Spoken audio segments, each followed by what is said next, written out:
हर क्षण अपने आप में अंदर ये महसूस करे कि मेरा जीवन वासंती है, मेरे जीवन में वसंत ही वसंत है।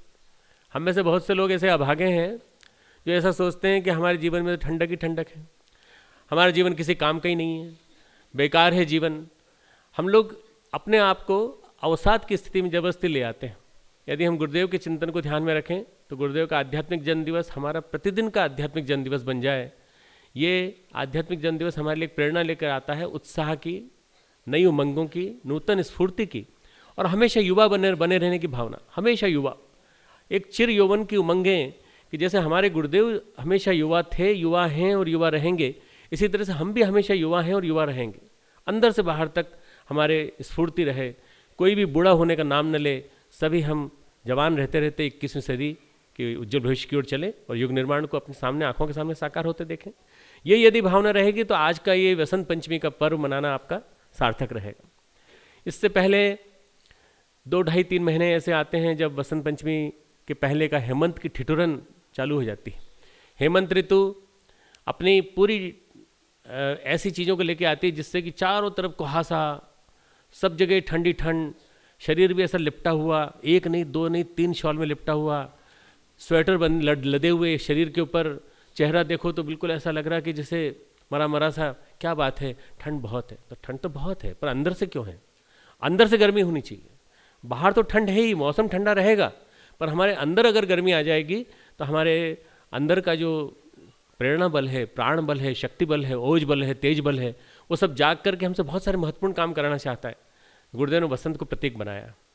वसंत एक ऐसी ऋतु है जो उत्साह के साथ आती है और 40 दिन तक वसंत बना रहता है। वसंत ऋतु आ गई, अब आप देखिए, आपने सोच लिया तो मन में से ठंडक निकल जाएगी। ऐसा लगने लगेगा अंदर से उत्साह, एक ऐसी ऊर्जा, ऐसी उमंग जो कि अब आज से आने वाले समय में आपको अंदर ही अंदर से ऐसा लगने लगा कि प्रकृति में ही परिवर्तन, मेरे अंदर भी परिवर्तन, सारे जहान में परिवर्तन, सब जगह परिवर्तन ही परिवर्तन है। वास्तव में परिवर्तन का एक पर्व लेकर के आता है कि परिवर्तन अच्छाई की ओर, परिवर्तन ठंडक से गर्मी की ओर, परिवर्तन निष्क्रियता से सक्रियता की ओर, परिवर्तन वास्तव में हमारे अंदर एक ऐसी ऊर्जा का प्रवाह लेकर के, ताकि हम कुछ ऐसा काम कर सकें जिससे कि हम गुरु चरणों में कुछ श्रद्धांजलि सही अर्थों में सक्रिय कामों की चढ़ा सकें। आज का दिन वसंत के आगमन का दिन, आज का दिन ज्ञान की देवी सरस्वती का जन्मदिन, ज्ञान की और कला की देवी। कला हमारे जीवन में आ जाए तो कितनी बड़ी बात है। मित्रों, विज्ञान के लोग गरिमा गाते हैं, विज्ञान की महिमा गाते हैं। मैं विज्ञान का विद्यार्थी रहा हूँ और मैं विज्ञान पढ़ा हूँ शुरू से आखिर तक, परंतु मैं समझता हूँ कि कला से बड़ी कोई चीज़ नहीं है। कलाकारिता आदमी के जीवन में संवेदना लाती है, विज्ञान आदमी के जीवन में तर्कशीलता लाता है, विज्ञान आदमी को शिक्षा देता है और कला आदमी को ज्ञान देती है। ज्ञान और कला ये हमारे जीवन में आ जाए, एक ब्लेंडिंग हो जाए, दोनों का बहुत अच्छा सम्मिश्रण हो जाए, शिक्षा और विद्या का, कला ज्ञान और शिक्षा का, विज्ञान और अध्यात्म का, इसका एक समन्वय का संदेश लेकर के आता है आज का दिन कि माँ सरस्वती हमारे अंदर महाकाली के साथ, महालक्ष्मी के साथ मिलकर के, महाकाली, महालक्ष्मी, महासरस्वती के प्रतीक के रूप में माँ गायत्री हमारे चिंतन में, जीवन में एक कलाकारिता का ऐसा संचार करे कि हम हर चीज़ को कलाकारिता की दृष्टि से देखें। हमारे आसपास की सृष्टि, प्रकृति, सारा जीवन कलाकारिता से भरा हो। हमारे जीवन में कोई भी चीज़ ऐसी ना हो जो कलाकारिता से अछूती हो।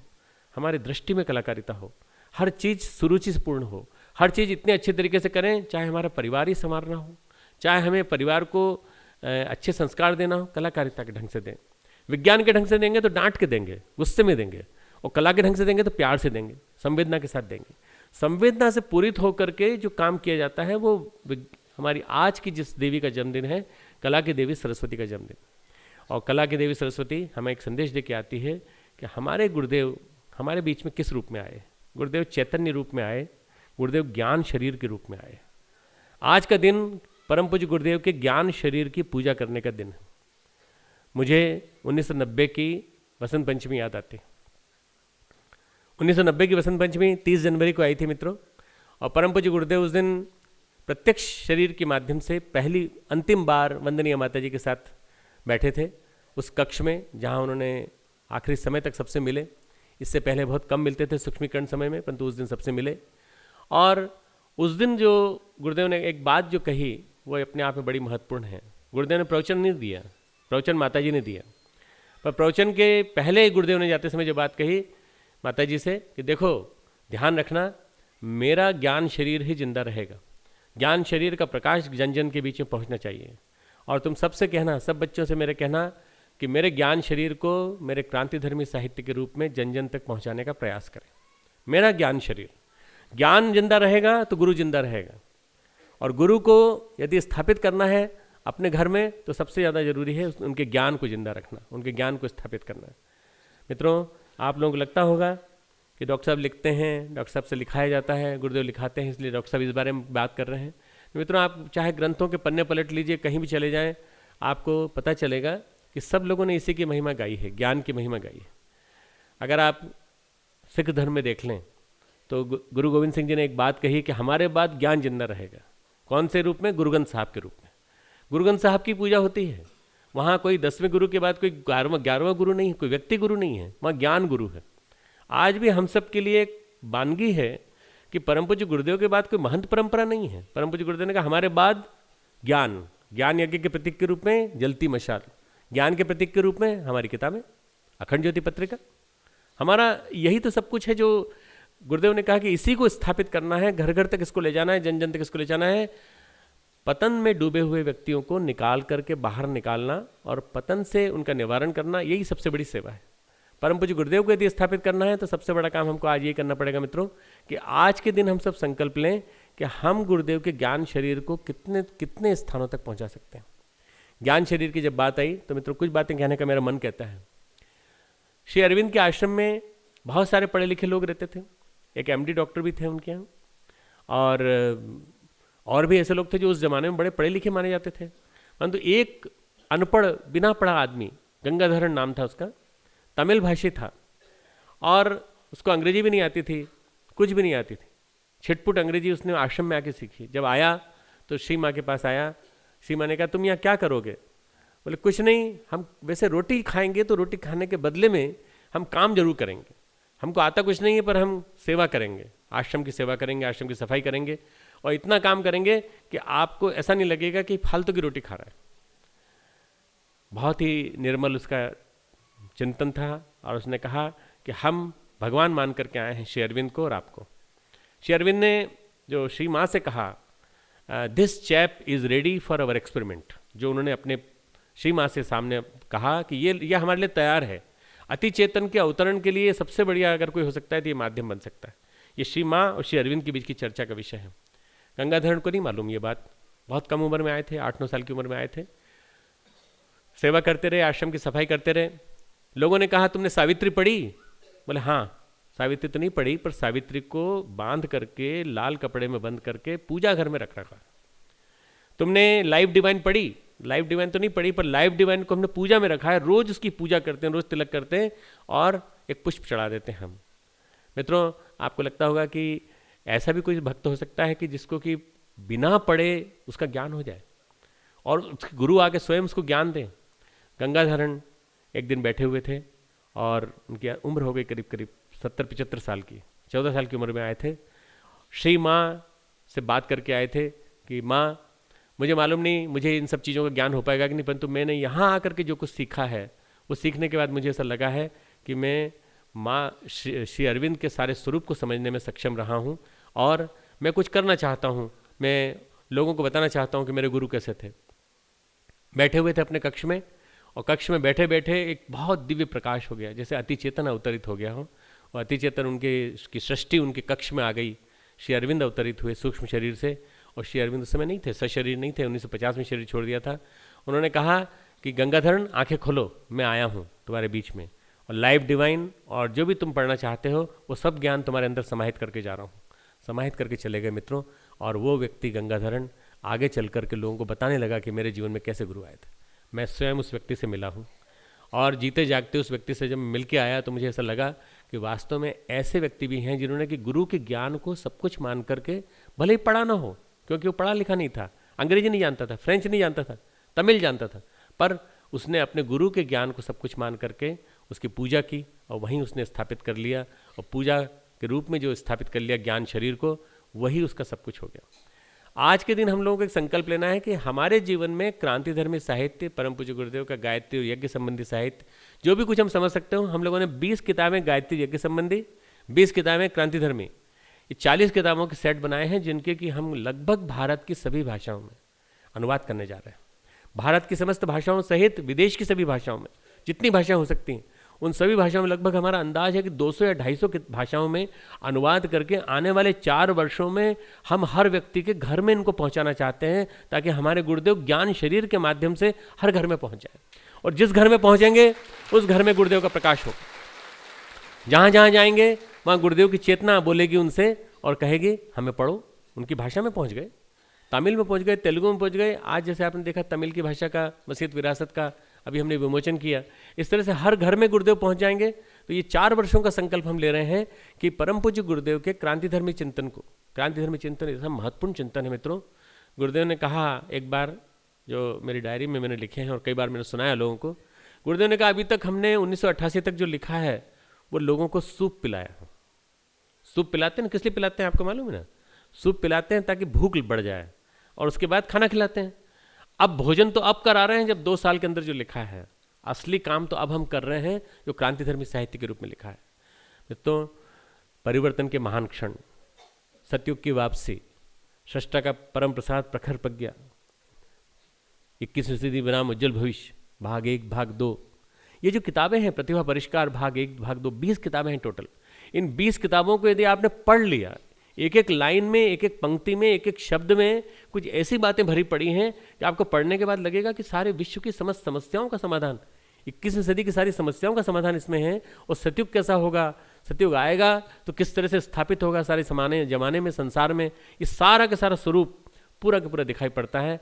यदि आप 20 किताबें पढ़ जाएं, मुझे नहीं मालूम मित्रों आप पढ़ सकेंगे कि नहीं, परंतु यदि गुरु कृपा होगी तो आप निश्चित रूप से पढ़ सकेंगे।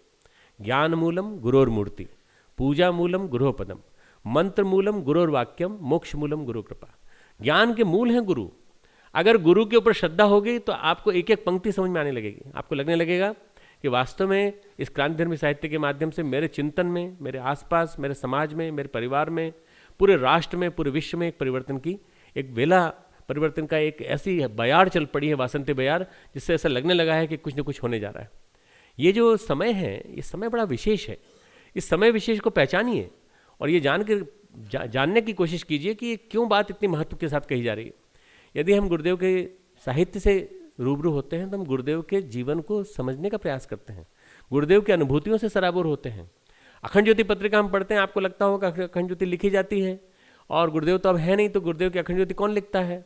गुरुदेव मान ली 10 वर्ष के लेख लिख गए, तो उसके बाद के लेख कौन लिखता है? चलो हमारी लेखनी लिखती है, पर लिखता कौन है? गुरुदेव ने कहा है अखंड ज्योति का प्रवाह हिमालय से आता है।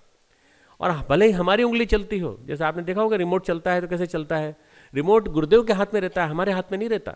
रिमोट उनके हाथ में रहता है, हम लिखते हैं, परंतु सारा का सारा चिंतन प्रवाह परम पूज्य गुरुदेव का चलता है। मित्रों, अखंड ज्योति पत्रिका को भी हम लोग गुरु के प्रवाह, गुरु के शरीर के रूप में, गुरु के ज्ञान शरीर के रूप में माने और उसको जितने ज़्यादा लोगों तक पहुंचा सकते हैं उतने पहुंचाने का प्रयास करें। यदि हमारे घर में आती है, मैं कई लोगों से पूछा आपके घर आती है? बोले हाँ आती है सर। कहाँ रखी है? पूजा घर में रखी है। पूजा घर में रखी, पढ़ी कि नहीं? पढ़ी तो नहीं है, बड़ी कठिन है लैंग्वेज, परंतु हम कोशिश कर रहे हैं समझने की। मित्रों, यदि अखंड ज्योति पत्रिका नहीं पढ़ी है तो ऐसे व्यक्ति को आप पढ़ना सिखाइए। पढ़ेंगे नहीं तब तक वो समझ में नहीं आएगा कि हम क्यों इसको जीवन में उतारें। अखंड ज्योति परम पूज्य गुरुदेव के अखंड दीपक से निकली हुई है और अखंड दीपक से निकला हुआ प्राण प्रवाह है। 71-70 वर्ष पूरे करके 71वें वर्ष में प्रवेश कर चुका है। इतनी पुरानी पत्रिका और इतने महत्वपूर्ण प्रतिपादन लेकर के, वैज्ञानिक अध्यात्मवाद के तार्किक प्रतिपादन लेकर के परम पूज्य गुरुदेव के जीवन के प्रवाह को, परम पूज्य गुरुदेव की अनुभूतियों को साक्षात लेकर के आती है। ये भी हमें पढ़ना और पढ़ाना चाहिए। हम में से जो भी बैठे हैं, हम सबका कर्तव्य ये है कि हम पढ़ें और पढ़ाएं। मैं एक घटना सुनाना चाहता हूँ आपको, जो कि रामकृष्ण मिशन से जुड़ी है। रामकृष्ण मिशन में 2 व्यक्ति ऐसे थे जिनके ऊपर रामकृष्ण परमहंस की बड़ी अनंत अनुकंपा थी, बड़ी कृपा थी। एक स्वामी विवेकानंद, दूसरे का नाम है मास्टर महाशय। आप जानते हैं उनका नाम? श्री म नाम से जाना जाता है। और उन्होंने एक सबसे बड़ा जो महत्वपूर्ण काम किया वो किया उन्होंने रामकृष्ण कथामृत लिखने का। मित्रों, रामकृष्ण के पास जब वो आए तो बड़ी परेशानियों से ग्रसित होकर आए थे। आपको मालूम नहीं है कि वो MSc BSc LLB थे उस उस जमाने के, और उसके पास करने के बाद उन्होंने आईसीएस की परीक्षा भी पास कर ली। आईसीएस की परीक्षा पास करने के बाद बहुत बड़ी से बड़ी नौकरी भी ले सकते थे, परंतु नौकरी लेने के बजाय उन्होंने रामकृष्ण परमहंस के पास आकर के अपनी पत्नी की समस्या कही। बोले हमारी पत्नी है, उसको समय समय पर दौरा पड़ता है और पागलों से व्यवहार करती है, क्या करें? बोले उसको यहाँ ले आया कर, तू मेरे पास बैठा कर, उसको माँ के पास छोड़ दिया कर, वो खाना बनाने में मदद करेगी और जब तक रहेगी तब तक होश में रहेगी, बिल्कुल चिंता मत करना। और तू ये चिंता मत कर, तू यहाँ आया है तो तेरी पत्नी की देखरेख मैं करूँगा और माता जी करेंगी, श्री माँ करेंगी। श्री माँ के पास वो काम करती रहती थी अंदर, और उसके धीरे धीरे उसका पागलपन ठीक होता चला गया। उनका विश्वास इतना पक्का हो गया कि वो जड़ जमा करके उन्होंने अपनी श्रद्धा को उनके चरणों में बिठा लिया। बाकी सारे जो शिष्य थे वो ब्रह्मचारी थे, 4 ऐसे थे जो गृहस्थ थे, वो गृहस्थ से ब्रह्मचारी में कन्वर्ट हो गए थे। श्री माँ ने पूछा कि साहब मैं कब संन्यास लूँ? बोले तुझे संन्यास नहीं लेना, मैं व्यास हूँ, तू सुखदेव है, तू सुखदेव बन करके आया है और तू मेरी कथा को लिखना, मेरे ज्ञान को जन जन तक पहुँचाना, तेरा काम है लोगों को जोड़ने का। आपको घटना बताना चाहता हूँ इन्हीं से जुड़ी हुई। एक व्यक्ति आइसलैंड से आया और आने के पश्चात उसने एक बात कही कि मैं केवल एक सज्जन से मिलने आया हूं जिन्होंने गॉस्पेल्स ऑफ श्री रामकृष्ण लिखी है। दक्षिणेश्वर आया और दक्षिणेश्वर में आकर के मायावती जो मठ है हमारा अल्मोड़ा में, उसके प्रमुख अनन्यानंद जी स्वामी जी वहाँ पर थे मौजूद। उनसे कहा कि मुझे आप ऐसा करा सकते हैं कि मुझे आप एक बार मंदिर में दर्शन करा दें, मंदिर में प्रणाम करवा दें। बोले क्यों? बोले मैं उस महापुरुष के दर्शन करना चाहता हूँ, उस महापुरुष के साथ रूबरू होना चाहता हूँ, जिसके लिए मैं पूरे उतने बड़े दूर से चल करके यहाँ आया हूँ। व्यापार के सिलसिले में आया था, मुझे कहीं भारत के किसी कोने में नहीं जाना, मुझे ताजमहल नहीं देखना, मुझे कुछ नहीं जाना, मैं केवल रामकृष्ण परमहंस को देखना चाहता हूँ, क्योंकि मैंने रामकृष्ण परमहंस को रामकृष्ण वचनामृत और कथामृत के माध्यम से समझा है। कथामृत और वचनामृत जब मैंने पढ़ा तब मैं जान पाया कि रामकृष्ण कौन थे। तो मैं ऐसे महापुरुष के बारे में जानना चाहता हूँ, समझना चाहता हूँ। बैठे और बेलूर मठ में जाकर के रामकृष्ण की जो मंदिर है उसमें जाकर के उन्होंने 1 घंटा ध्यान किया और 1 घंटा ध्यान करके वहाँ सीधे दमदम हवाई अड्डे जाकर के वहाँ से सीधे फ्लाई करके दिल्ली चले गए, दिल्ली से वापस चले गए, अपने शहर चले गए। मित्रों, उनसे लोगों ने जाते से पूछा कि आपने भारत का कोई हिस्सा नहीं देखा, क्या बात है? बोले मैं जिनको देखने आया था, जिनको समझने आया था, उनको समझ लिया।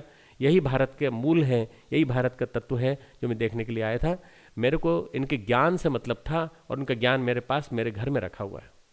मित्रों, ये जो चीज़ है इसको समझने का प्रयास करें कि एक व्यक्ति जिसने कि रामकृष्ण की कथाएं लिखी, रामकृष्ण वचनामृत लिखा, कथामृत लिखा, उसका कितनी भाषा में अनुवाद हो आपको कल्पना है? करीब करीब मित्रों, करीब करीब भारत की और बाहर की जितनी भाषा हो सकती हैं 150 से ज़्यादा भाषाओं में रामकृष्ण वचनामृत और कथामृत का अनुवाद हुआ है। और जहाँ जहाँ गया है वहाँ लोगों के मन में रामकृष्ण के प्रति श्रद्धा और इतना कुछ महत्वपूर्ण कार्य वो कर गए। मित्रों, पहला जो इनका विदेश का एडिशन इंग्लिश में छपा 1907 में छपा, उसके पहले हिंदी, बंगला और अन्य भाषाओं में छपा था। तब विवेकानंद ने कहा था कि मास्टर महाशय, हमने आपके स्वरूप को इतना देखा था कि आप डायरी में नोट करते थे, आप ये हमारी बात को लिखते थे, कभी रामकृष्ण की बात लिखते थे, बाहर जाकर भी कुछ लिखते रहते थे। हमने कभी सोचा भी नहीं था कि आप एक एक चीज़ को नोट कर रहे हैं और घर जाकर भी आप नोट करते रहते थे। बोले मुझे आदेश था गुरु का कि तू मेरी हर बात को नोट करना, सारी दुनिया को मेरे बारे में बताना। मित्रों, आज मास्टर महाशय आप सब हैं, आप सबको सारी दुनिया को बताना है परम पूज्य गुरुदेव क्या थे, परम पूज्य गुरुदेव किस रूप में थे। और परम पूज्य गुरुदेव को बताना है तो परम पूज्य गुरुदेव के ज्ञान को जानना जरूरी है। परम पूज्य गुरुदेव के ज्ञान को नहीं जाना, परम पूज्य गुरुदेव को नहीं जाना तो फिर क्या फायदा। हम लोगों ने परम पूज्य गुरुदेव को देखा, हमने परम पूज्य गुरुदेव के शरीर को देखा, परम पूज्य गुरुदेव से प्यार पाया, अनुभूति पाई। बहुत सारे लोग बैठे हैं यहाँ पे जिन्होंने खूब आशीर्वाद पाया। अब उसको पाने के बाद अब दूसरों को जब तक नहीं जोड़ेंगे, दूसरों को उनके महत्व के बारे में नहीं बताएंगे, उनके ज्ञान के बारे में नहीं बताएंगे, तो लोगों को पता कैसे चलेगा कि इन लोगों ने देखा था गुरुदेव को। आपकी जिम्मेदारी अब आ जाती है और आपका महत्व बढ़ जाता है, क्योंकि आपको ये काम करना है। आद्य शंकराचार्य ने एक बात कही है साधन पाद में, बहुत महत्वपूर्ण बात कही है उन्होंने ये कहा है कि केवल वही बातें, वेद की बातें ही प्रमुख नहीं मानी जानी चाहिए। वेद में लिखा है इसलिए ऐसा कहा गया है, वेद में लिखा है ऐसा कहा गया है।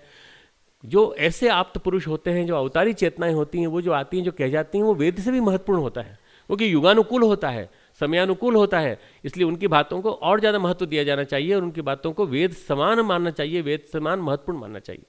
तो आद्य शंकराचार्य इस बात को आज से 1200 साल पहले कह गए हैं। हमें इस बात को मान करके परम पूज्य गुरुदेव के ज्ञान शरीर को जन जन तक पहुंचाने का प्रयास करना चाहिए। आज सबसे ज़्यादा एक जो उसके ऊपर जिम्मेदारी आई है कि युवा चेतना का जो जागरण हो रहा है, सारे भारत के कोने कोने में युवा मंडल बन रहे हैं और हमारे देव संस्कृति विश्वविद्यालय में दिया गठित हुआ है, डिवाइन इंडिया यूथ एसोसिएशन। ये दिया जो है ये हर हृदय में जलना चाहिए और हर हृदय में जलना चाहिए। इसके लिए हर महाविद्यालय, हर जिले में एक ऐसा युवा चेतना केंद्र बने जिसके माध्यम से हम युवाओं को जोड़ सकें। 54 करोड़ युवा हमारे देश में हैं। यदि 54 करोड़ युवाओं में से हम 10% युवाओं को गायत्रीमय, ज्ञानमय, परम पूज्य गुरुदेवमय, यज्ञमय बना सकें तो इतना बड़ा काम हो जाएगा मित्रों। 10% का मतलब होता है 5.4 करोड़, 5.5 करोड़। और यदि इसको भी थोड़ा आप चाहते हैं कि शुरुआत थोड़े कम से करिए तो 1% से कर दीजिए। 1% यानी 54 लाख। यदि 54 लाख युवाओं को हम जोड़ सकें मिशन से आने वाले 1 वर्ष के अंदर, और इन 54 लाख युवाओं को यदि हम सारे समाज में भेज सकें तो हम लोग एक बहुत बड़ा काम कर सकेंगे। युवा चेतना के रूप में बहुत बड़ी ऊर्जा एक ऐसी अनछुई पड़ी हुई है जिसके माध्यम से हम सारे मिशन को पहुंचा सकते हैं उन लोगों में जो आज किसी वजह से गलत कामों में लगे हुए हैं। कहीं नशेबाजी में लिप्त हैं, कहीं उद्दंडता में लिप्त हैं, और कहीं विश्वविद्यालयों में चल रहा है तो चल रहा है पढ़ाई लिखाई जो भी चल रही है पूरी फाइनेंस बेस्ड चल रही है, पैसे पे आधारित चल रही है। विश्वविद्यालय का, हमारे देव संस्कृति विश्वविद्यालय का वैश्वीकरण होना चाहिए, भूमंडलीकरण होना चाहिए। सारे के सारे इस जितने विश्वविद्यालय हैं उनको देव संस्कृति विश्वविद्यालय की छूत लगनी चाहिए ताकि सब जगह ये हो जाए कि हमें देव संस्कृति विश्वविद्यालय जैसा होना चाहिए, हमें देव संस्कृति विश्वविद्यालय जैसा होना चाहिए। ये तभी हो पाएगा मित्रों जब हमारी युवा चेतना, हमारे युवा जो यहाँ बैठे हुए हैं वो सारे के सारे अपने मिलने वाले युवाओं से भी अपनी बात कहें, और जो हमारे बुजुर्ग बैठे हैं वो कम से कम एक काम तो कर सकते हैं, विरासत में, अपने उत्तराधिकार में आप धन मत दीजिए अपने बेटों को, आप कुछ मत दीजिए, गुरु निष्ठा दे दीजिए। आप अपने उत्तराधिकार में अपने बेटों को, अपने पोतों को आप गुण दे दीजिए। कौन सा गुण दे दें? ये देखो गुरु के प्रति हमने निष्ठा रखी तो हमको ये मिला, तुम भी रखोगे तो तुमको ही मिलेगा। आप कुछ नहीं कर सकते तो गुरुदेव के बारे में बता दीजिए उनको, ये उनके ऊपर छोड़ दीजिए कि वो क्या करते हैं। आपके बच्चे यदि नहीं जुड़े और आप जुड़े थे और आप बड़े नज़दीक थे और गुरुदेव के चरणों में आप बैठे, बहुत बड़ा काम किया आपने। मतलब यदि आपके बच्चे नहीं जुड़े, आपके नाती पोते नहीं जुड़े तो क्या फ़ायदा आपके गुरुदेव से जुड़ने का। अपने बच्चों को जोड़ना सबसे पहला काम, अपने बच्चों को जोड़ना सबसे पहला काम। आप उत्तराधिकार में अपने बच्चों को जोड़िए, उन बच्चों से कहिए कि वो महाविद्यालयों में जाएं और महाविद्यालयों में जाके विश्वविद्यालयों में मिशन को बढ़ाएं। हमें भविष्य का मिशन खड़ा करना है, आपको भविष्य दिखाई पड़ना चाहिए। भविष्य का मिशन खड़ा नहीं होगा तो आने वाले दिनों में कौन गुरुदेव की मशाल को लेकर चलेगा मित्रों। बहुत सारी जगह से युग निर्माण फूट रहा है, बहुत सारी जगह से उत्साह फूट रहा है, परंतु ये सारा का सारा युग निर्माण हमारे गायत्री परिवार के कार्यकर्ताओं जिन्होंने गुरुदेव से सीधा प्यार पाया, उन लोगों को अपने घरों से चालू करना पड़ेगा, अपनी पत्नी से चालू करना पड़ेगा, अपनी बहू से चालू करना पड़ेगा। नहीं, हमारी बहू और हमारी पत्नी घर में रहेंगी, नारी जागरण बाहर लगेगा नारा, घर में नहीं लगेगा, ऐसा मत करना। आपको पहले अपने घर से चालू करना पड़ेगा। अपनी बहू को, अपनी बेटी को, अपनी पत्नी को यदि आपने निकाला तो नारी जागरण, दो शक्ति है हमारी, नारी शक्ति और हमारी युवा शक्ति, यदि ये दोनों जाग जाएंगी तो बहुत बड़ा काम मिशन का हमारा संपन्न होने लगेगा। और आने वाले कुछ वर्षों में जो 4 वर्ष हैं बड़े महत्वपूर्ण हैं, 2007, 2008, 2009, 2010, ये 4 वर्ष हमारे पास है, बस केवल 4 वर्ष। 2011 में हम जन्म शताब्दी वर्ष मना रहे हैं गुरुदेव का। हम मना रहे हैं गुरुदेव का जन्म शताब्दी वर्ष 8 फरवरी 2011 से 28 जनवरी 2012 तक। ये जो समय है ये वसंत पंचमी से वसंत पंचमी तक का 1 वर्ष का समय, इसका एक विराट रूप बनने जा रहा है। सारे भारत में, सारे विश्व में कार्यक्रमों की श्रृंखला चलेगी, पर उससे पहले 4 साल जो हैं ये तैयारी के साल हैं। इन 4 सालों में 10 सूत्री कार्यक्रम हमने एक बनाया है। इस 10 सूत्री कार्यक्रम को हम चाहते हैं कि आप सबके माध्यम से सारे भारत में, सारे कोने कोने में पहुँचे। अखंड ज्योति पत्रिका में इसको देना आरंभ कर दिया है जनवरी महीने से। आप अखंड ज्योति पढ़ते हैं तो नियमित रूप से पढ़ें और उसमें देखने का मिलेगा आपको कि किस तरह से ये मिशन कई गुना होता चला जा रहा है, कई लोगों को, कई संगठनों को जोड़ता हुआ, और न जाने कहाँ से कहाँ बढ़ता, न जाने कहाँ से कहाँ फैलता हुआ चला जा रहा है। इसमें आपको और हम सबको मिलजुल करके प्रयास करना पड़ेगा कि हमारी जितनी 7 क्रांतियाँ हैं, ये 7 क्रांतियाँ, संस्कृति का विस्तार, हमारी देव संस्कृति का विस्तार, हमारे देव संस्कृति विश्वविद्यालय के घटक महाविद्यालयों का विस्तार, ये सारा का सारा काम इतनी तेज़ी से होता चले कि 1 वर्ष में जब हम अगली वसंत पंचमी पर मूल्यांकन करें तो आपको हम पिछले वर्ष की उपलब्धियां बताएं। 2008 की वसंत पंचमी पे हम आपको बताना चाहते हैं कि 2007 की बसंत पंचमी जो हमने आपसे बातें कही थी, उसके निर्धारण के रूप में हमने 2007 में क्या किया, अब 2008 से लेकर 2009 तक आपको क्या करना है, ये आपकी समझ में यदि आ गया तो मैं समझता हूँ कि ये आज का हमारा वसंत पर्व मनाना और परम पूज्य गुरुदेव को जो उनकी जन्म शताब्दी वर्ष है उस पर श्रद्धांजलि अर्पित करने के लिए, हमारे श्रद्धा सुमन अर्पित करने के लिए हमारा प्रयास सफल माना जाएगा। मित्रों, ये वसंत पर्व हमारे अंदर ऊष्मा लेकर आए, तेजस्विता लेकर आए, गर्मी लेकर के आए। ये वसंत पर्व हमारे अंदर उल्लास लेकर आए, त्याग और बलिदान की कुर्बानी लेकर के आए, हमारे अंदर अपने गुरु के प्रति इतना कुछ निष्ठा का भाव लेकर के आए कि हम अपनी श्रद्धा को उनके चरणों में अर्पित कर सकें। कई बार ऐसा होता है कि हमारे कार्यकर्ता गड़बड़ा जाते हैं, कोई दूसरा भी गुरु मिल जाता है तो उसके भी शरण में चले जाते हैं, कोई तीसरा मिलता है उसकी शरण में चले जाते हैं। श्री माँ के पास कुछ लोग आते थे श्री अरविंद के यहाँ, तो श्री माँ कहती थी रमण महर्षि के जाना है किसी को, बोले जाने को तो जा सकते हो, पर तुम अगर मानते हो तो एक ही को मानना, अगर रमण महर्षि को मानो बहुत अच्छा है, पर श्री अरविंद को मानते हो श्री अरविंद को मानना। किसी ने पूछा कि श्री माँ आप ऐसा क्यों कहती हैं, बोले मैं इसलिए ऐसा कहती हूँ कि जब एक गुरु ऑपरेशन कर रहा है, जब एक डॉक्टर सर्जरी कर रहा है तो उसी को करने देना चाहिए, दूसरे डॉक्टर को बीच में हाथ नहीं लगाने देना चाहिए। मित्रों, हमारे यहाँ गुरु निष्ठा का बड़ा महत्व बताया गया है। यदि आप एक ही पे टिके रहेंगे तो आप गहरा खोदेंगे, आप पाएंगे, यदि आप 2-3 में घुसेंगे तो आपको कहीं नहीं मिलेगा। और ऐसा ही होता है जब हमारे परिजन गड़बड़ा जाते हैं, भटक जाते हैं, साहब उनका सुना बड़ा अच्छा लगा, आप सुनने के लिए कही तो हम आपको 50 सीडी ला के दे देंगे, 50 लोगों के 50 सीडी सुना देंगे, आप उनका सुन लीजिए, आप उनके प्रवचन सुन लीजिए। प्रवचन से नहीं, प्रवचन जीवन में उतरा कि नहीं, प्रवचन हमारे ज्ञान हमारे कर्म में उतरा कि नहीं। परम पूज्य गुरुदेव को हम आचार्य इसलिए कहते हैं कि आचरण में उतरा उनके, और आचरण में उतर करके दिखाई पड़ा, इसलिए उनके जीवन में उतरा। परम पूज्य गुरुदेव महाकाल के पक्षधर थे, परम पूज्य गुरुदेव महाकाल की सत्ता थे, एक अवतारी चेतना थे, और अवतारी चेतना होने के नाते हमें उनको जीवन में उतारने का प्रयास करना चाहिए और ये मान के चलना चाहिए कि गायत्री की सत्ता, गायत्री के साक्षात वरद पुत्र हमारे जीवन में आए, हमारा सौभाग्य है। इस सौभाग्य को यदि हम सराह सकें तो बहुत बड़ी बात होगी। आने वाले दिनों में भाइयों बहनों, हम देव संस्कृति विश्वविद्यालय बहुत छोटा पड़ रहा है, आपको मालूम है 90 एकड़ में जगह है, परंतु हम देव संस्कृति विश्वविद्यालय के घटक महाविद्यालय बनाने जा रहे हैं। इस वर्ष हमने 50-60 जगह आइडेंटिफाई कर ली हैं जहां पर कि हम घटक महाविद्यालय बनाने जा रहे हैं, पर धीरे धीरे आने वाले 4 वर्षों में ऐसा हमारा संकल्प है कि हम 500 स्थानों पर घटक महाविद्यालयों की स्थापना कर सकेंगे। और ये कंस्टिट्यूएंट कॉलेजेस के माध्यम से देव संस्कृति विश्वविद्यालय के जब हमारे बालक बालिकाएं पढ़ेंगी तो वहाँ से पढ़ कर के जब निकल के आएंगे और सब यहाँ आएंगे तो ये हमारे कार्यकर्ता बनेंगे।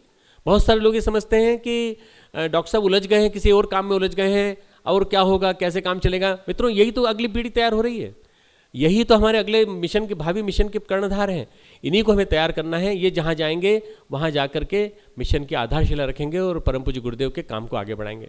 मुझे पूरा विश्वास है मित्रों, ये वसंत पर्व हमारे जीवन में ऐसा उल्लास लेकर आए कि हम गुरुदेव के क्रांतिधर्मी साहित्य को जन जन तक फैलाने का प्रयास करें। हम लोगों ने 2000 सेट यहाँ बुलवाए हैं और 2000 सेट इस वसंत पंचमी पे हम शुरुआत कर रहे हैं बांटने की। 50 रुपये का एक सेट है, आप लोगों को चाहिए, आप निश्चित रूप से कम 10-10 घरों में पहुँचाने का प्रयास करें। यदि 200 आदमी भी निकल पड़े तो 200 आदमी मिलकर के ही 10 घरों में पहुँचा देंगे। मित्रों, यदि आप पहुंचा देंगे तो आपके बाद फिर हम चाहेंगे कि ये साहित्य हर घर में पहुंचे, हर पढ़े लिखे आदमी के पहुंचे, हर बुद्धिजीवी के पहुंचे, हर प्रिंसिपल के पास पहुंचे, और फिर देखते देखते हर महाविद्यालय, हर विद्यालय, हर घर, हर क्रांतिकारी चिंतन वाला व्यक्ति हमारे मिशन के साहित्य के माध्यम से अपनी चिंतन चेतना को सही दिशा में मोड़ सके। मैं अपनी बात को परम पूज्य गुरुदेव के चरणों में श्रद्धा के साथ नमन करते हुए समाप्त करने की कोशिश करूंगा। परम पूज्य गुरुदेव ने जो जीवन में क्रांति हम सबके बीच में लाई है, वही क्रांति आप और हम सब के जीवन में सतत लाते रहें। हमारे जीवन में वसंत कभी समाप्त न हो, हमारे जीवन में कभी ठंडक ना आए, हमारे जीवन में कभी बहुत तेज गर्मी भी नहीं आए कि हमें झुलसा दे। हमारे जीवन में वसंत ऐसा ही बना रहे, हम ऐसे उल्लास से भरे रहें, सदा वसंत ही वसंत हो, और ऐसा वसंत हो जैसे अभी आपके चेहरे पे गाना गीत के समय दिखाई पड़ रहा था, ऐसा वसंत हमेशा बना रहे। रंग दे वसंती, रंग दे वसंती। खूब खूब मंगल कामना।